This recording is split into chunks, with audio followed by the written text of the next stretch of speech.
Vocês peguem aí a apostila, página 70. E aí a gente finaliza essa apostila aqui. E quando a gente for fazer a prova, a avaliação do segundo bimestre, a gente revê esses exercícios aqui, tá bom?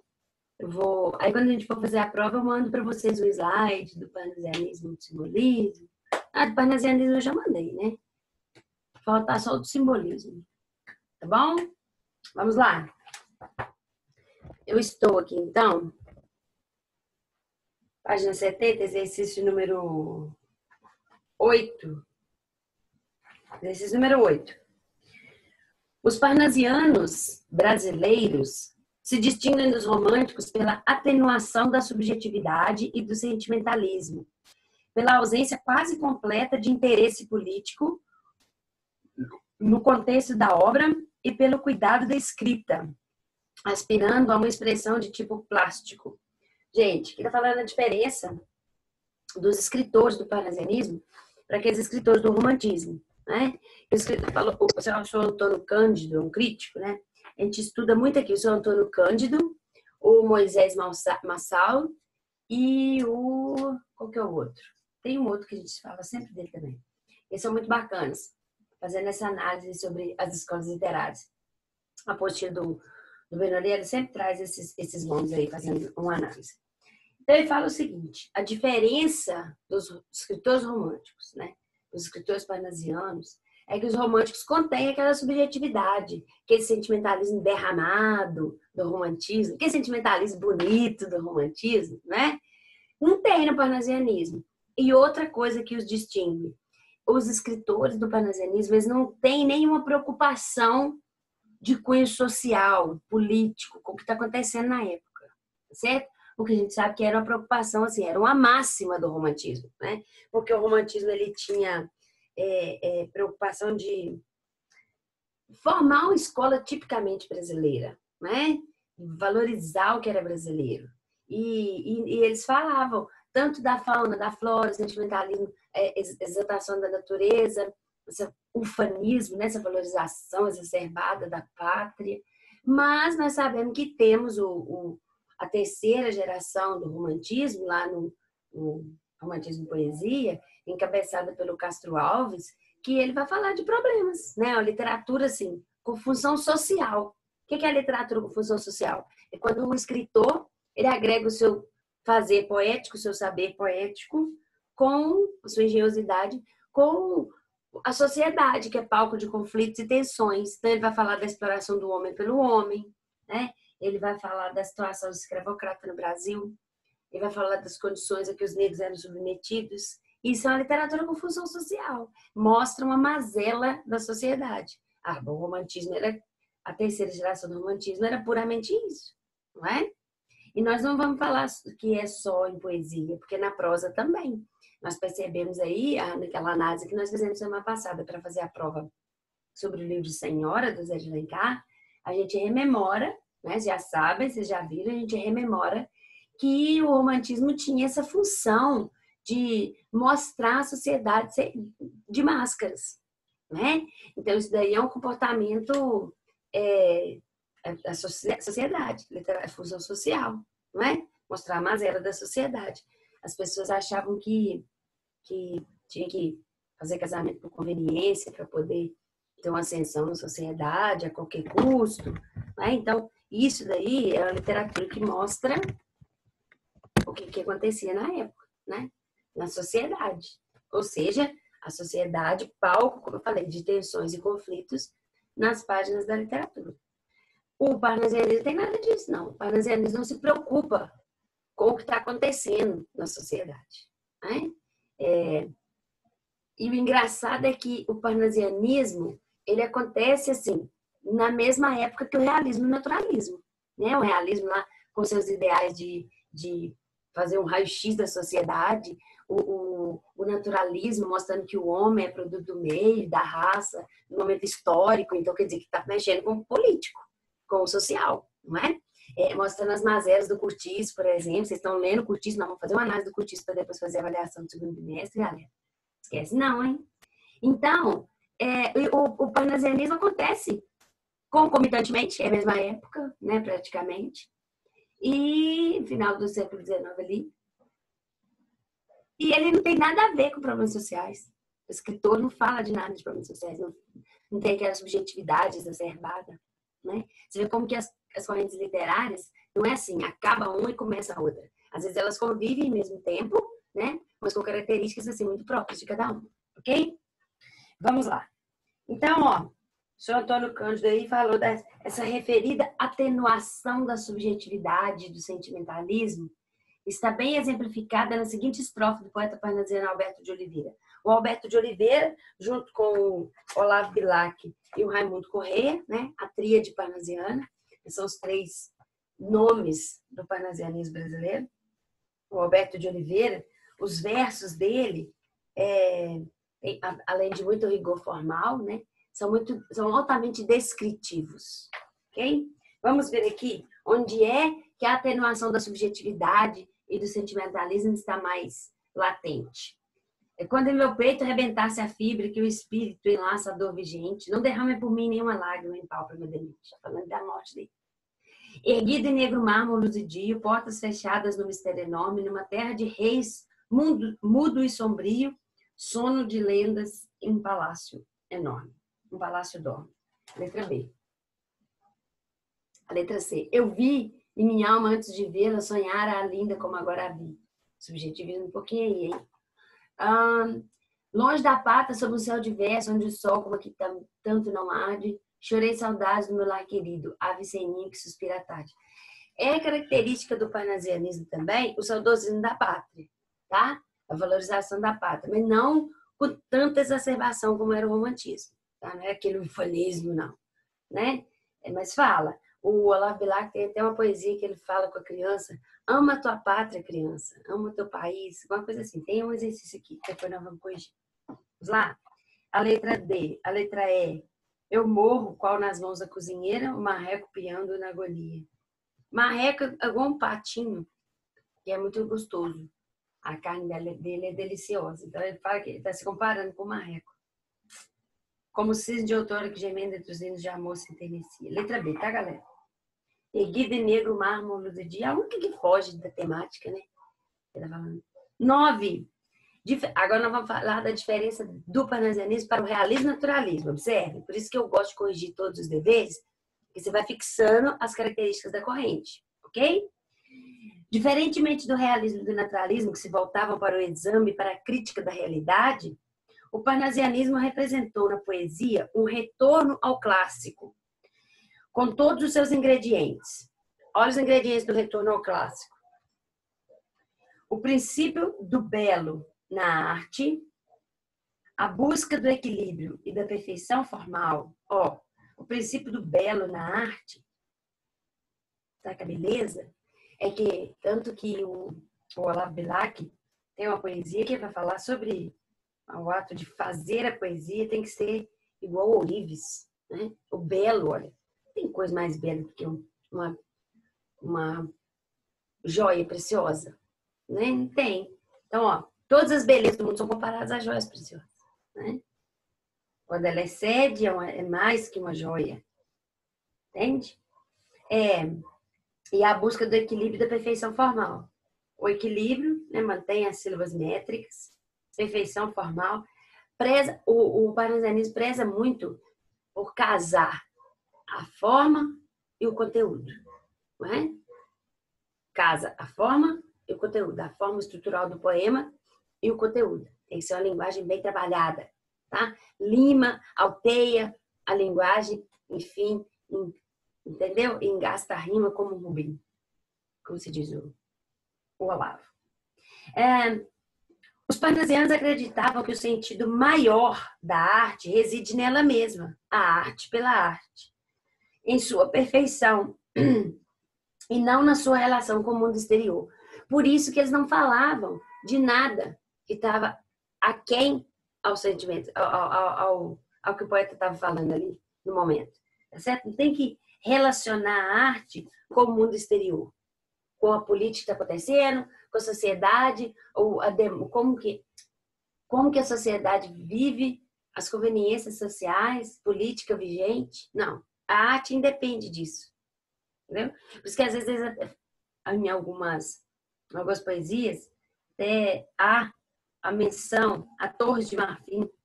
Era como se eles se trancassem em suas torres de marfim. Ou seja, não tem contato com nada, né? A pessoa numa torre não tem contato com nada. Só com a visão celestial, a pessoa numa torre.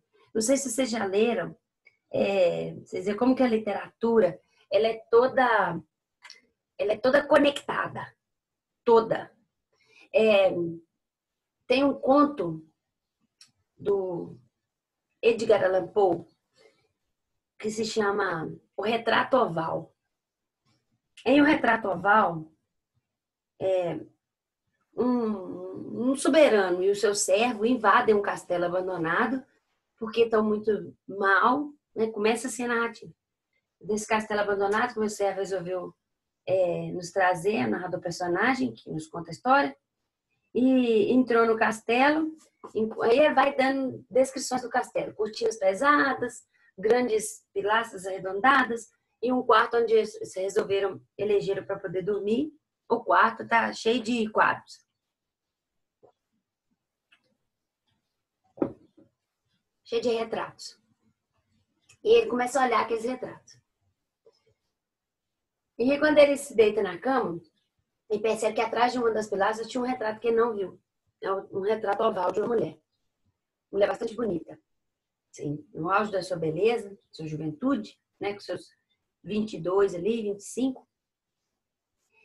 E aí ele encontra por ali também, o narrador nos contando, não do personagem. Ele encontra por ali naquele quarto, na mesa de cabeceira, uma agenda, um livrinho, um caderninho com anotações sobre os quadros. E aí ele lê uma anotação, uma descrição do quadro, né? E fala assim, que quando o cara começou a pintar, ele pediu para pintar a esposa, o dono do castelo. Ele pediu à esposa que deixasse que ela fosse pintada, retratada por ele. E ele foi para a torre do castelo. Na torre tal, só com uma janelinha, então sem muita luminosidade. A única luz que incidia era sobre a mulher. Aí ele pinta a mulher, mas ele fica tão ligado ao que está numa torre, completamente compenetrado no seu trabalho, comércio parnasiano. Ele está tão compenetrado ali naquele trabalho dele, que ele não percebe que a mulher está definhando. Porque a mulher não sai mais, ele não deixa ela sair da torre, sabe? Ele fica só pintando dia e noite, dia e noite. E além de ele não deixar ela sair para se alimentar, ele não dá atenção para ela. Então é como se ela vivesse o abandono.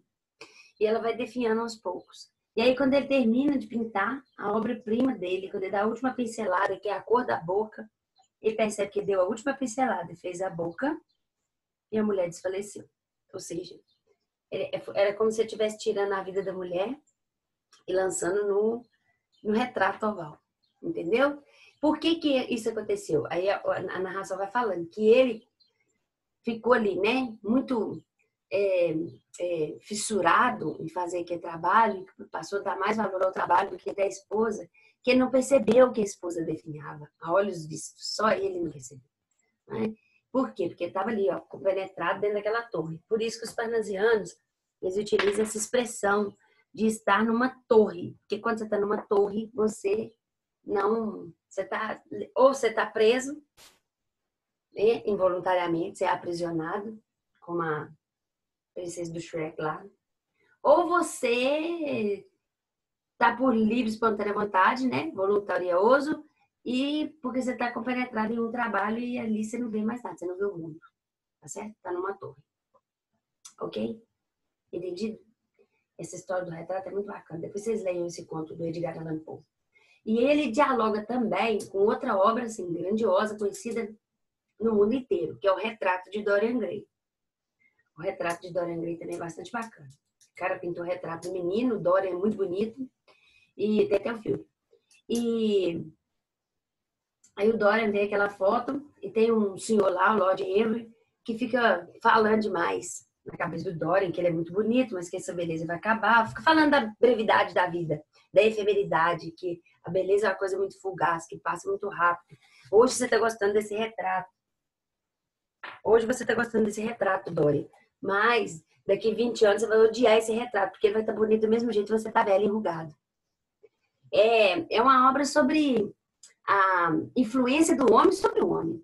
Que o Lord Henry, ele acaba com a vida do Dorian Gray. Né? O Dorian Gray é um menino todo simples, puro, e ele vai só buzinando. Aí ele fala tanto que quando o Dorian vê o retrato, ele fica com vontade ele quer trocar com o retrato. O senhor Henry fala assim, você daria sua vida, né? Você daria sua alma, né, o Dorian, para que o retrato envelhecesse, né? O retrato recebesse todas as cargas dos seus pecados e você continuasse jovem. Aí o Dorian fala assim, eu daria. Nessa hora, ele entrega a alma dele pro diabo. Porque ele falou que daria. Parece assim que o Lord Henry é o diabo em pessoa, sabe? Que é ele que dá todas as ideias, né? E aí ele começa a viver uma vida desregrada, sexo, drogas e rock and roll. Aí ele se machuca a mão um dia. Quando ele olha no outro dia, a mão dele não tem machucado nenhum, mas o retrato está com uma ferida. Então ele começa a perceber que está acontecendo o que ele desejou, que ele tanto desejou, né? Ele começa a apodrecer a face no retrato, sabe? O retrato vai pegando mesmo todas as cargas. Ele acaba por matar o amigo dele, que é o Basil, que fez o retrato, né? O pintor que pintou o retrato. Porque o Basil quer expor o quadro, porque o quadro ficou assim, perfeito.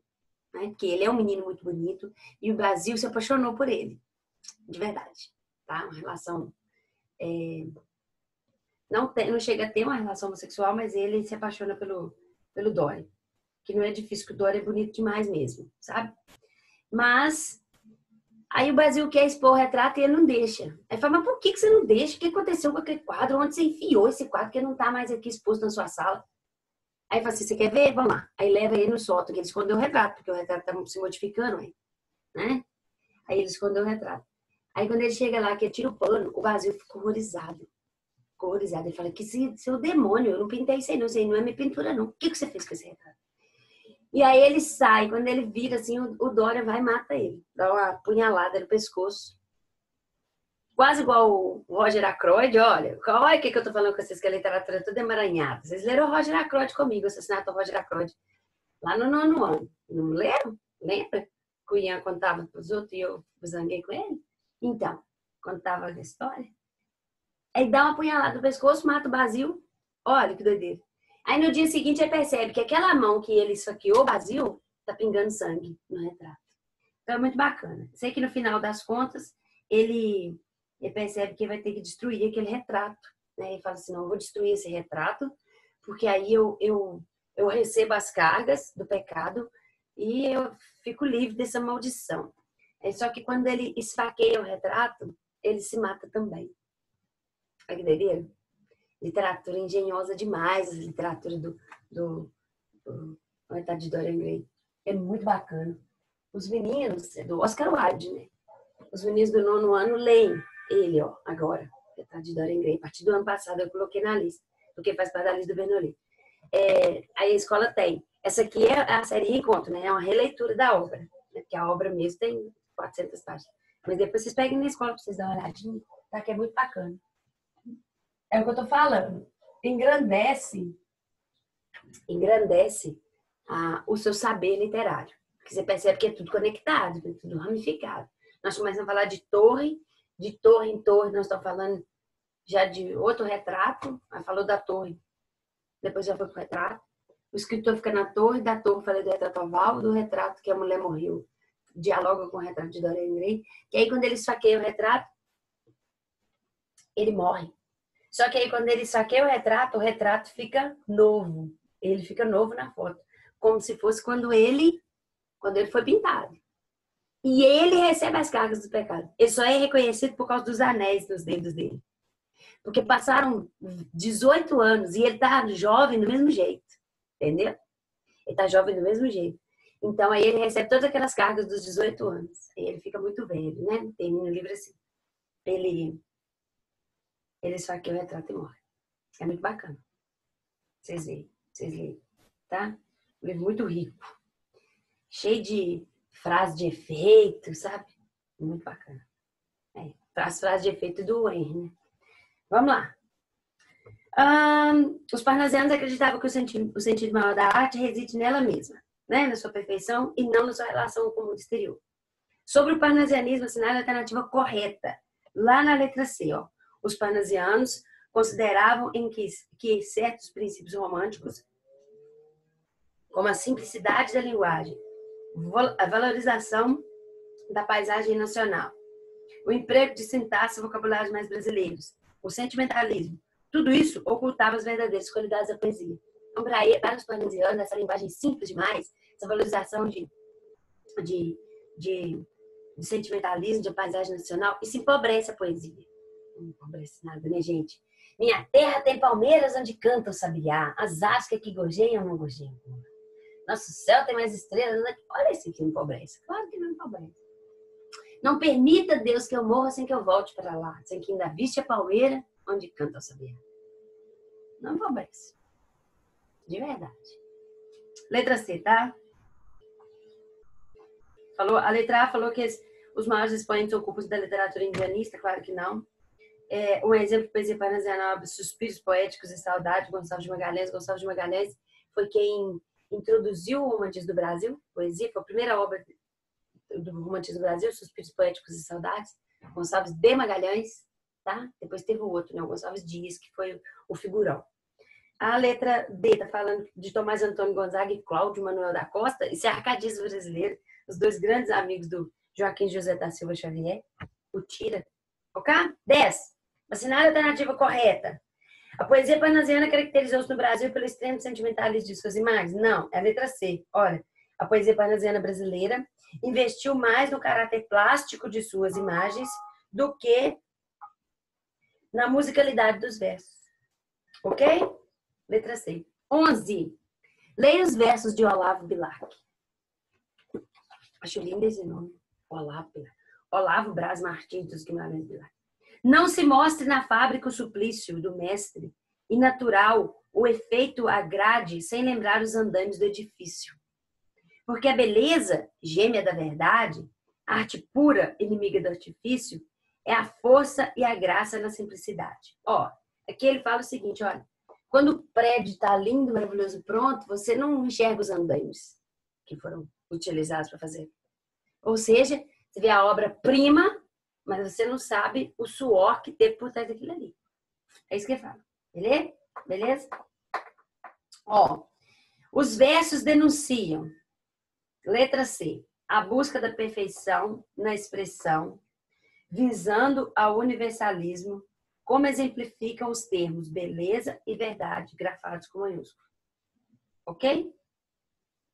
Toda vez que nós temos sentimentos escritos com letra maiúscula na literatura, é porque aquela palavra ali, né, beleza, verdade, no caso, amor, fortuna, esperança, ela vai além do seu próprio significado. Não está falando só de beleza, só de amor, só de fortuna, só de esperança, tá? É como se fosse uma personificação daquele sentimento.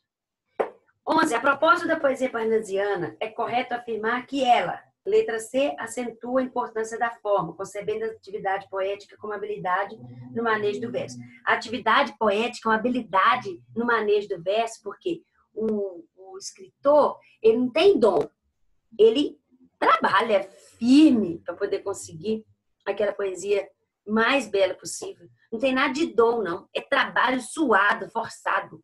Ok? Isso que fala que atividade poética como habilidade, concebendo a atividade poética como habilidade no manejo. Ok? Habilidade de trabalhar. O poeta tem que saber trabalhar a linguagem. Tem que ter habilidade. Ok? Número 13. Os alunos do 9º ano leram um livro esse ano também, que eu também não conhecia, chama Da Arte das Armadilhas. É uma escritora nova, Ana Martins Marques. Ela é mineira. E aí, o que acontece? Ela tem uns poemas pequenininhos, mas ela faz um jogo de palavras com aqueles poemas, que aí você percebe o que é esse trabalho com a linguagem, né? O que é esse manejo. Tem um poema dela que chama Capacho. O que é capacho? Aquele tapetinho de porta. Fica lá na porta para limpar o pé. Ela escreveu assim, olha o poema. Home, sweet, rua. Lar, doce lar, né? Primeiro, escreveu em inglês. O último verso está em português. O último verso quebra a expectativa do leitor, porque teria que ser lar, doce lar, ela colocou lar, doce rua. Mas o último verso é o que contém a explicação do significado do capacho. Ué. Por que num capacho vai ter escrito lar, doce lar? Tem que ter escrito lar, doce rua mesmo, porque ele fica onde? O capacho fica da porta para fora, então ele não fica dentro de casa. Não fica dentro. Ele fica fora, então ele fica na rua. Entende? Olha o manejo com a linguagem. Outro que eu tô te falando de poesia contemporânea. Essa menina deve estar viva, tá? O livro dela é novo. Ganhou o prêmio esses anos atrás agora. Ana Martins Marques. Eu não tenho aqui para mostrar não, porque tá só no meu Kindle. Outra que ela fala é caçada. E o que é o amor, se não a pressa da presa em prender-se? A pressa da presa em prender-se. O que é o amor, se não a pressa da presa em prender-se? Se não a pressa da presa em perder-se. Olha que doideira. Não, um jogo com as palavras que são a chamada paronomásia, né? Que é a figura de linguagem que trabalha a grafia das palavras, né? A semelhança gráfica, não tem nada de significado, pressa com presa não tem nada a ver o significado, né? Mas só acrescenta um S. Prender-se com perder-se. A presa se prende. O que é o amor se não a pressa da presa em prender-se? Por quê? É como se a gente soubesse de todas as armadilhas. O livro chama da arte das armadilhas. Essas armadilhas, elas fazem alusão, digamos assim, às paixões e amores da vida adulta. Entende? E no decorrer do livro você percebe assim, que todas as poesias dela, todos os poemas falam que por mais, não adianta você tentar fugir. Você vai cair numa armadilha. Igual o Édipo Rei, quando você achar que você está fugindo de uma armadilha, aí que você está caminhando para ela. Entende? É isso que ela fala. A pressa da presa. Por que a presa tem pressa? Não é que ela tem pressa. Ela como se sente atraída pela armadilha. Entendeu? Isso é um manejo com a linguagem. Igual o parnasianismo gostava de fazer esse trabalho suado com a linguagem. Né?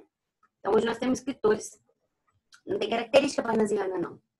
Mas tem o trabalho com a linguagem, assim, que é uma coisa fantástica, fenomenal. Quanto menor a poesia, o poema, mais subjetivo, mais plurissignificativo. Né? A pressa da presa em prender-se. Por que prender-se? Você pode associar até ao casamento, não é? O pessoal fala que é uma prisão, que é uma gaiola, não sei o quê, mas todo mundo casa. Olha como você não consegue fugir da armadilha. Entendeu? Muito bacana. Muito bacana esse trabalho com a linguagem, né? Muito valorizado pelo parnasianismo, né? E hoje muito em voga, porque todos os escritores de poema, hoje em dia, não só poema, mas até mesmo, digamos assim, contos, como vocês leram, por exemplo, aqueles contos, aqueles livros comigo que caíram no Colune, na época que vocês estavam no 9º ano, vocês viram o manejo com a linguagem que tem, né? Como é que chama o cara? Manuel de Barros, né? Me lembro da Maria Rita, que ficou mais focada nisso aí. Manuel de Barros ele falava com uma simplicidade, mas com uma grandiosidade dos elementos da infância dele, que era uma coisa de doido, não é? Então, esse manejo com a linguagem também. Não é nada parecido com o parnasianismo no quesito de dificuldade de entender, dificuldade interpretativa. Mas a valorização do trabalho com a linguagem. Ok? Questão 11 que eu parei, né? Não, 12. 13 agora. Já fiz a 12. Se eu pudesse, o espírito que chora, ver através da máscara da face, quanta gente talvez que inveja agora nos causa, então piedade nos causasse. Raimundo Correia. Isso aqui é aquele poema que tem na postura de vocês, do Mal Secreto, que fala que as pessoas vivem com a máscara. Né? Tanta gente que hoje nos causa inveja, talvez, se a gente pudesse ver o espírito chora. Talvez, ao invés de inveja, a gente ia ter piedade. Só parece que é feliz. Tá certo? Assinale a alternativa que exprime a oposição fundamental deste texto. Qual que é a essência do texto? Sobre o que fala? Essência versus aparência. Porque é o que você é, na verdade, feliz ou não, ou é um espírito que chora, ou você é feliz, versus aparência, né? Que a aparência é que é tudo perfeito. Mar de rosas. Castelo cor-de-rosa. Mas, na verdade, no fundo, a essência, a pessoa chora. Essência versus aparência. Ok? 14. Esta de auros relevos trabalhada, de divas mãos, brilhante copa, um dia já de aos deuses servir como cansada. Vinda do Olimpo a um novo deus servir. Assinale a alternativa contém características parnasianas presentes no poema. B. Descrição minuciosa de um objeto e busca de um tema ligado à Grécia Antiga. Está falando aqui, ó, da deusa, da vinda do Olimpo. Era o poeta de Teos que eu suspendi, então. E hora repleta, hora esvaziada. Está falando da taça. Né? A taça que é a outra, aqui, ó. Esta de auros relevos trabalhada, de divas mãos, brilhante copa. Falando da taça, da beleza da taça. 15. É o mesmo verso lá de cima, os mesmos versos, a mesma estrofe, essa de auros relevos trabalhada. A poesia que se concentra na reprodução do objeto decorativo, como exemplifica a estrofe de Alberto de Oliveira, assinala a tônica da arte pela arte. A poesia é uma arte falando de outra obra de arte, que é, no caso, a taça. Letra C. 16. Leia os versos de Raimundo Corrêa e considere as afirmativas que se seguem. Vai-se a primeira pomba despertada, vai-se outra mais outra, enfim, dezenas de pombas partem dos pombais. Apenas raia, sanguínea e fresca a madrugada. 1. As rimas finais são intercaladas. O que são intercaladas? A, B, A, B. É isso? Ada, ena. Ena, ada. Não. A, B, B, A. As rimas finais são intercaladas? Não. A, B, B, A. Então, não são intercaladas, são interpoladas. A estrofe é marcada por aliterações e assonâncias. O que é aliteração e assonância? A aliteração é a repetição do som consonantal. A assonância é a repetição do som vocálico. A aliteração é... Pena que penses que seja pouco, que só pense em pensamento que pode te procurar de cá, de lá. Conto de fraldas. Assonância. Assonância é a repetição de um som de uma vogal. A minha alma tá armada e apontada para a cara do sossego. A. Percebe? Ok? A estrofe é marcada por aliterações e assonâncias. Vai ser a primeira pomba despertada. Vai ser outra mais outra. Enfim, dezenas de pombas batendo os pombais. Repete o P. Repete o P. E o A. E o E. Os versos são decassílabos, a exceção do segundo, que é alexandrino. Vai ser a primeira pomba despertar? São decassílabos, né? Que é uma característica do parnasianismo. Mas o segundo é alexandrino? Não, são todos decassílabos. Vai-se outra mais outra, enfim, dezem, todos são decassílabos. Ok? Então, eu vou ficar aqui com que está certo. Questão. Ô, gente, intercalado é A, B, B, A mesmo, né? Quando eu tenho A, B, são alternadas. Intercaladas mesmo, A, B, B, A, B, B, A. Intercaladas ou interpoladas. Isso aí. Então tá certo 1 e 2. Letra C. Olavo Bilac e Alberto de Oliveira representam o estilo de época de acordo com o qual a poesia deve sustentar-se enquanto forma bem lapidada, cuja matéria-prima é um vocabulário raro, numa sintaxe elaborada. Isso aí. Uma sintaxe elaborada, muito bem trabalhada. Letra C. 17. 18. É incorreto afirmar que no parnasianismo a natureza é apresentada objetivamente, a disposição dos elementos naturais é importante para obedecer a uma ordenação lógica, Nossa, tô procurando errado, né? A valorização dos elementos literários torna-se mais importante que a valorização da forma do poema. Gente, não tem nada mais importante do que a forma do poema no parnasianismo. Isso aqui tá errado, letra C. Natureza déficit da carga exagerada emocional. As inúmeras descrições da natureza são feitas dentro do mito da objetividade absoluta. Letra C. C de casa. Rio abaixo. Pelo rio abaixo. Treme o rio a rolar de vaga em vaga, quase noite, ao sabor do curso lento, da água que as margens em redor alaga, seguimos, curvos bambuais o vento. Vivo há pouco de púrpura sangrento, desmaia agora o ocaso.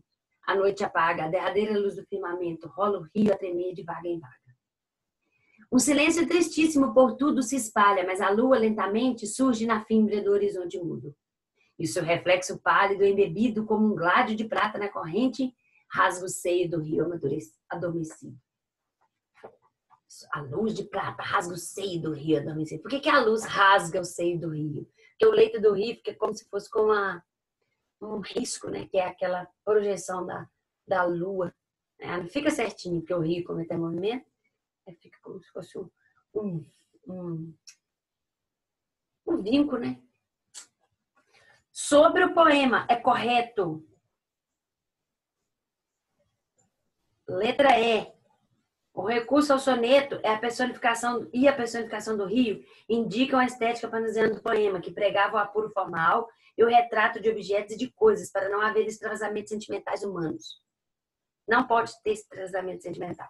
Nós temos personificação do rio. O recurso ao soneto é a personificação do rio e a personificação do rio. O rio é personificado, né?